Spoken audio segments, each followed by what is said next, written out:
Hello everyone, I'm Nick Oliver. I hope you're all doing okay and managing to enjoy your music still in these difficult times. I've got a few thoughts to offer about warming up at the piano at the start of your practice. Just as sportsmen and women do, we as players of instruments need to warm up the muscles that we're going to be using for the activity before we can do it properly. And that's especially the case in the cold weather at the moment. I can't play the piano at all if my hands are cold. Nothing feels comfortable or fluent at all. So if you've got cold hands, first thing to do is to head away from the piano. Go and fill up a sink or a bowl of warm water, not too hot, and dunk your hands in it for a couple of minutes or so. Make sure that the water covers your wrists, because it's very important that the wrists warm up as well as your hands and your fingers.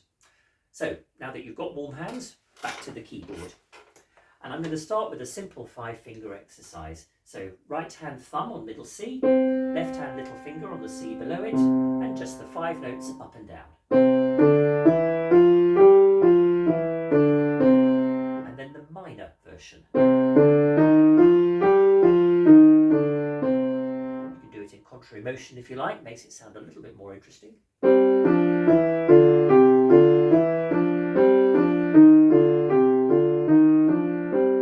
And then I move up a semitone, so starting on D flat or C sharp. And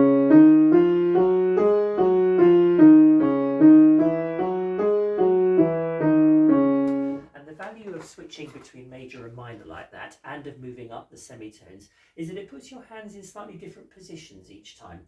Obviously, if you put your thumb on a black note, you have to move your hand a little bit nearer the piano lid, and there's a different feel, slightly different position for the notes underneath the fingers each time, and that's very valuable as an exercise. If you want to, you can work out a way to join it up.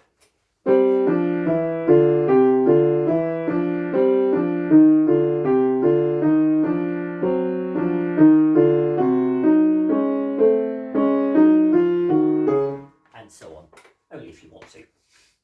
Another good exercise, again, thumb on middle C and hold it down, and a slow trill on the notes D and E with 2nd and 3rd fingers.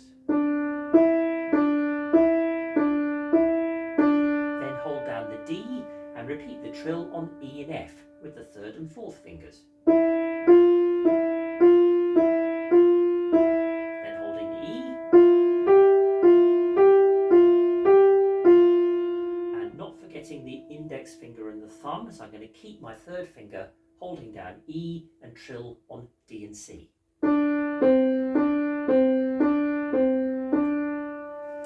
Repeat in the left hand, of course, and again do start on different notes so that there's a different feel to the exercise around different parts of the keyboard.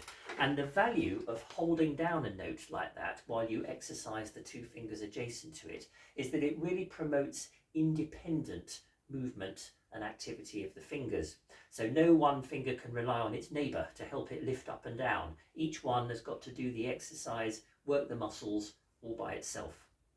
And finally, a little exercise just to make sure that your wrists are nice and flexible and warmed up.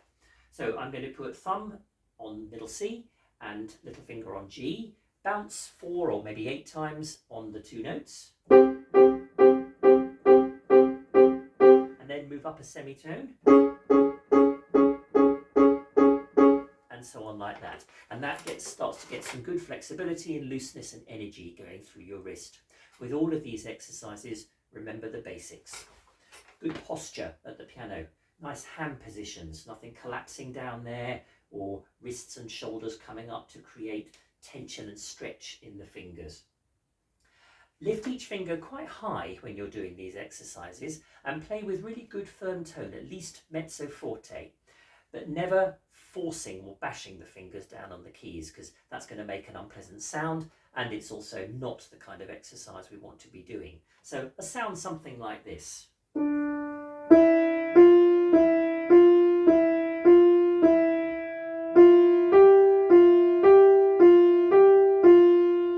And that way you're getting good exercise into the muscles and also making a nice full sound out of the instrument.